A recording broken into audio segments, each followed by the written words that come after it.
Welcome to SSV TV5 news channel.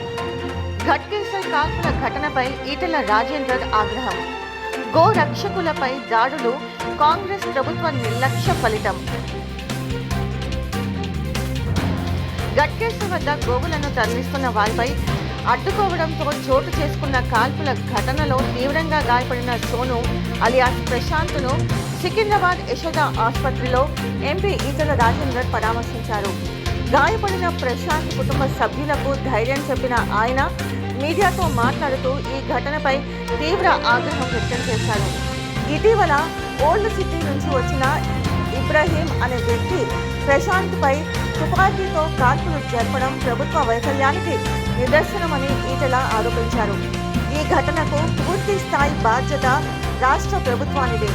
నిందితులను వెంటనే arrest చేసి చట్ట ప్రకారం కఠిన చర్యలు తీసుకోవాలి అని డిమాండ్ చేశారు. ఈ ఘటనపై రాష్ట్ర రాజకీయ వర్గాల్లో తీవ్ర చర్చ జరుగుతుంది. ప్రజల భద్రత, చట్ట వ్యవస్థపై ప్రభుత్వ వైఖరిపై ప్రశ్నలు ఎత్తబడుతున్నాయి. దేశంలో రాష్ట్రంలో గోమాతను పూజించేటువంటి సనాతన ధర్మాన్ని నమ్ముకున్నటువంటి లక్షలాది మంది భక్తులు ఇవాళ గోరక్షకులుగా గోవులు కాపాడుకునే ప్రయత్నం చేస్తారు, వాటిని సంరక్షించే ప్రయత్నం చేస్తారు. గత కొద్ది కాలంగా కాంగ్రెస్ పార్టీ అధికారంకి వచ్చిన తర్వాత గత కొద్ది కాలంగా ఈ గోవులను తరలించేటువంటి వాళ్ళకి అండగా ఉండేటువంటి వాళ్ళు గుండాలు, మాఫియా కొంతమంది వాళ్ళు కాపాడుతూ ఉన్నారు. అనేక సార్లు ఈ గుండాలు ఈ గోవులను తరలించేటువంటి వాళ్ళకి అండగా ఉండేటువంటి వాళ్ళు, మరీ ముఖ్యంగా ఎంఐఎం సంబంధించిన వాళ్ళు అనేక సార్లు ఘర్షణలు జరిగినాయి. కాళ్ళతో గుద్దిండ్రు, కాళ్ళను కాళ్ళ మీద ఎక్కించుకుంటూ పోయిండ్రు.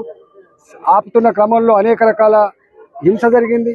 ఇవాళ దాని పరాకాష్ట ఇబ్రహీం అనేటువంటి వ్యక్తి స్వయంగా ఓల్డ్ సిటీ నుంచి కారులో వచ్చి ప్రశాంత్ని పిలుచుకొచ్చి ఇలా ఫైర్ చేసి చంపే ప్రయత్నం చేసిందంటే ఇవాళ ఈ ప్రభుత్వం ఎటువైపు ఆలోచిస్తుందో మనకు అర్థం కావాలి. ఈ ప్రభుత్వం సంపూర్ణ బాధ్యత తీసుకోవాల్సి వస్తుందని చెప్పి హెచ్చరిస్తా ఉన్నాం. ఈ సంఘటనలు కనుక పునరావృతం కాకుండా ఉండాలంటే ఎవడైతే దీంట్లో భాగస్వాములు అయినో తక్షణమే అరెస్ట్ చేయాలి, తక్షణమే పనిష్మెంట్ చేయాలని చెప్పి మేము డిమాండ్ చేస్తా ఉన్నాం.